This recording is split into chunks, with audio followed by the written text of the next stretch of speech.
ඔබේ සමස්ත පවුලම මේකේ ඉන්නවා. හරිද? දැන් මේකේ තියෙන වත්කම 1 මහින්ද රාජපක්ෂ ඩොලර් බිලියන 18යි 2 ශිරන්ති රාජපක්ෂ ඩොලර් බිලියන 5.8යි 3 නාමා රාජපක්ෂ ඩොලර් මිලියන 97යි මිලියන එතන අඩුයි මිලියන 97යි 4 යෝෂිත රාජපක්ෂ වත්කම ඩොලර් මිලියන 71යි රෝහිත රාජපක්ෂ වත්කම ඩොලර් මිලියන 365යි ලෝකයේ සිටින ධනවත්ම පවුල රාජපක්ෂ පවුල මොකද්ද මේ චෝදනාව වලට දෙන පිළිතුර? දැන් ඔය කියන චෝදනා 2009 යුද්ධය අවසන් කිරීමත් එක්ක පටන් ගත්තා. ඒක ජාත්‍යන්තර වශයෙන් පටන් ගත්තා. ජාතික වශයෙන් මැතිවරණ වේදිකාවල ප්‍රධාන සටන් පාඨයක් බවට පත් වුණා. 2005 මහින්ද රාජපක්ෂ එනකොටත් ওই චෝදනා ටික එල්ල වුණා.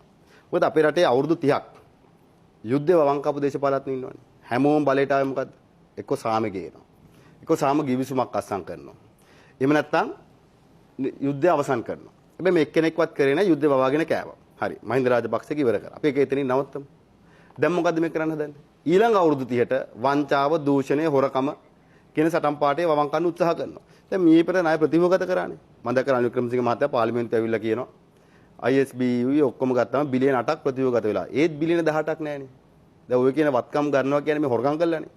මේ සමස්ත රටට ආපු ආර්ථිකයෙන් මහින්ද රාජපක්ෂ හොරකම් කළා නම් ඔය මහින්ද ශිරන්ති ඕකේ තියෙන ශිරන්ති රාජපක්ෂම වේ අනිත්‍යම නැතුව. මට කියන්න මන්ත්‍රීතුමා මේ ගණ ෆිගර්ස් හරිද? ඔබේ පවුල ඒ තරම් ධනවත් පවුලක්ද? දෙකට මම උත්තරේ දෙන්න හදන්නේ දැන්. හැමදාම එනවා මොකක් හරි දෙයක්. ඇවිල්ලා එන්න කියනවා top 10 richest families in the world. ඔහම එනවා. ඇවිල්ලා මෙන්න අන්තිමට එන්නේ මහින්ද රාජපක්ෂගේ පවුල තමයි ලොව ධනවත්ම ආදායමක් තියෙන්නේ. අර මේ මැරියට් හෝටලය, උගන්ඩාවේ account, සීෂෙල්ස් වල accounts, රත්තරන් ලැම්බෝ මේ වගේ මේ මේ කතාත් එක්ක ඇත්තටම ඔබේ පවුල මෙච්චර ධනවත් උනේ කොහොමද? දැන් සමුදිත ඒක තමයි මම කියාගෙන ඉන්නේ අඩු උත්තරේ. හැබැයි ISB සහ බයිලැටරල් මනිලැටරල් ණය ප්‍රතිවගත කරනකොටවත් ওই බිලියන 18 ඇවිල්ලා නැහනේ. ඒ කියන්නේ සම්පූර්ණයෙන් ওই 18 කියන ඉලක්කම් බොරුවක්නේ. අනිත් පැත්තෙන් බලන්න. රනිල් වික්‍රමසිංහ ජනාධිපතිතුමා යහපාලන ආණ්ඩුව වෙලාවේ ඒ වගේම තමයි සිරිසේන ජනාධිපතිතුමා දූෂණ මර්දන කමිටුවක් දැම්මා.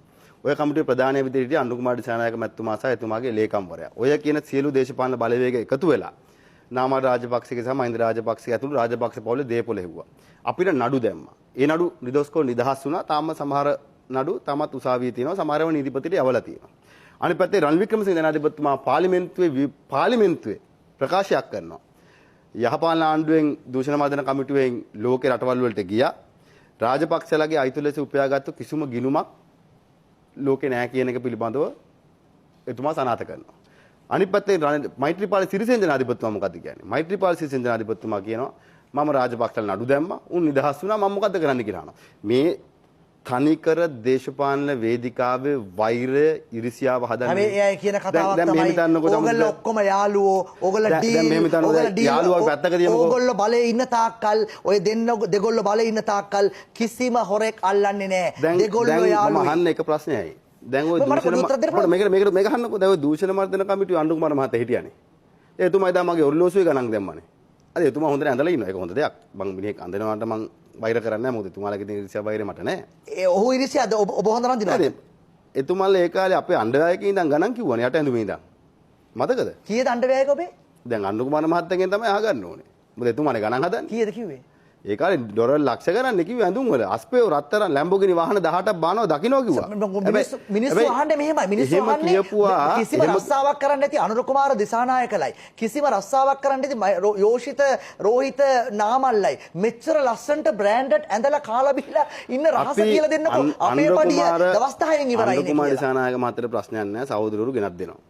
ඔබට අපි බදු ගෙවලා තියෙන අපේ ආදායම් වලට ඇසට් ඩෙක්ලරේෂන් එකේ දාලා තියෙනවා. ඕනෑම කෙනෙක්ට. ඔබ වත්කම් දරකම් ප්‍රකාශ දීලා නැහනේ?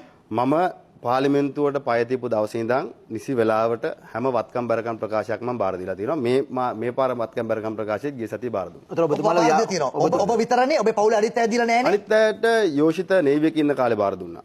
මොකද ඒ අවශ්‍යතාවය මත අනිත් අය ටැක්ස් ගෙවනවා. පවුලේ සියලු දෙනාට ව්‍යාපාරත් තියෙන එතකොට. පවුලේ සහෝදරවරුන් තමන්ගේ ව්‍යාපාර කරනවා. මම බැඳලා ඉන්නේ ව්‍යාපාර පවුලකින්. ඉතින් ඒ අය යාගේ ව්‍යාපාර කරගෙන යනවා. දේශපාලන පවුලකට ව්‍යාපාර කරන්න බෑ කියලා නීතියක්. එළිය තියෙන කතාව තමයි මේවා ඔක්කොම ඩීල් වලින් තමයි මේවා වහන්නේ කියන එක. ඒ කියන්නේ මේ ආර්ථික අර්බුදයේ ප්‍රධානතම මේ ඔය දූෂණය කියන කාරණය, වංචාව කියන කාරණය මේ දේශපාලන වේදිකාවට පමණක් අද සීමා වෙලා තියෙනවනේ. ඉතින් මම පැහැදිලිවම කියන්නේ මම වගකීමකින් කියන්නේ තමයි. මම වගකීමකින් කියන්නේ මට තමයි අවුරුදු 38යි. මගේ දේශපාලන ජීවිතය තව ගොඩක් යන්න තියෙනවා. සා අපි අර අනුකුමාර මහත්තයම කියනවා නාමල්ගේ පරම්පරාව අවුරුදු 100ක් 98ක් හිටියා කියලා. ඉතින් මම කියනවා 98ක් හිටියා. ඔව්. තව 98ක් යන්න පුළුවන් වෙන අපි වැඩ කරනවා මිසක් කෙලවෙන්න වැඩ කරන්නේ නැහැ. ඉතින් පැහැදිලිව මම කියනවා. වංචාව සහ දූෂණය අවම කිරීමට අවශ්‍ය තාක්ෂණික විප්ලවයක් අපි ගේන්න ඕනේ. මේ රටේ ග්‍රේ ඉකොනොමි එක බැංකුව ඇතුළට අපි ගේන්න ඕනේ. ඒ සඳහා අවශ්‍ය වැඩපිළිවෙල මම තාක්ෂණ අමාත්‍යවරයා කාලේ ඔබතුමා කලිනුත් ඇහුවා. ගෝඨාභය ආණ්ඩුවේදී මම පටන් ගත්තා. මේ අවාසනාවට ඒක ක්‍රියාත්මක වුණේ නැහැ. පැහැදිලිව මම වකීමකින් කියනවා අපි හදන ඊළඟ ආණ්ඩුවක් තුල මේ රටේ ග්‍රේ ඉකොනොමි එක නැත්නම් එළියේ තියෙන ආර්ථිකය බැංකු පද්ධතිය ඇතුළට ගේන්නත් හැමදාම ටැක්ස් ගෙවන මිනිහව ටැක්ස් කරනවා වෙනුවට ටැක්ස් ගෙවන ප්‍රමාණය පර්සන්ටේජ් එක වෙනුවට ටැක්ස් ගෙවන ප්‍රමාණය වැඩි කිරීමටත් විනිවිද භාවයකින් යුතුව මේ රටේ රාජ්‍ය පරිපාලනය සහ පෞද්ගලිකාංශයේ ගනුදෙනු වෙන්න අවශ්‍ය බැංකු පද්ධතිය තුල වෙන්න ඕනේ පරිවර්තනය අපි කරනවා. හැබැයි ඒ තුල ඔය කියන වංචාව හා දූෂණය කියන ටැග්ලයින් එක මින් ඉදිරියට කියන්න